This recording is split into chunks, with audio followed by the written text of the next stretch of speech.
Zdravo svima i dobrodošli kod mene u kuhinju. Hajde da ofarbamo jaja na jedan veoma kreativan i neobičan način. Ovdje sam pripremila bela jaja koja ću najpred da obrišem, odnosno da otklonim ovaj natpis. Tako što ću pokvasiti sirćetom jedan papirić, možete uzeti i tufer, a zatim jednostavno istrljati i skinuti ovaj natpis.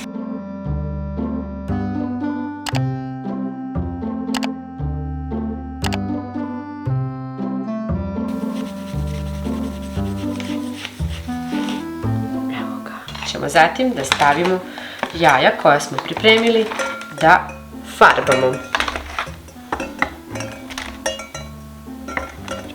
Sipat ćemo vodu, hladnu naravno. Dodat ćemo kašičicu soli, ostaviti da se jaja kuvaju. I kuvam ih 10 minuta na uobičajen način. Za ovu tehniku je potrebno da jaja budu suva, pa ću ih prebrisati. Isprala sam ih u hladnoj vodi i malo prohladila, tako da su ona ovako mlaka, a mogu biti potpuno hladna, bitno je samo da ne budu vruća. Treba će vam zatim alufolija koju ćete ovako da izgužvate, a zatim i da je ispravite.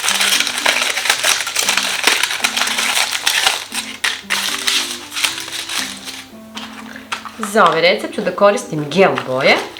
Po uputstvu sa kesice ću sipati vruću vodu, pa staviti gel boje na kratko, malo da se opuste.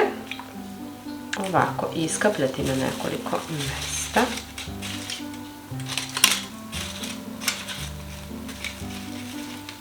Koristim trenutno plavu.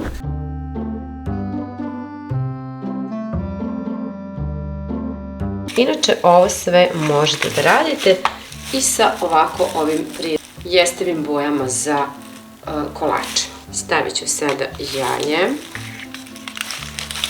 pa ga umotati u foliju i dobro ovako pritisnuti.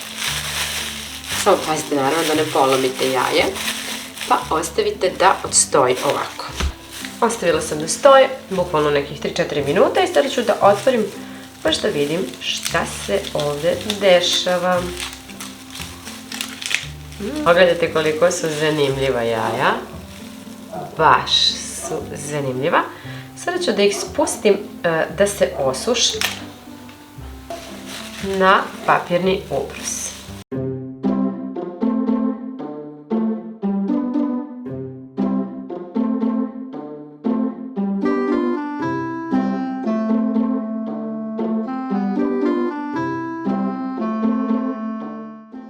Na papirni ubrus sipajte ulje, pa ih nauljite da bi dobila lepši sjaj. Pogledajte koliko je ovo lijepo jaje, neobično.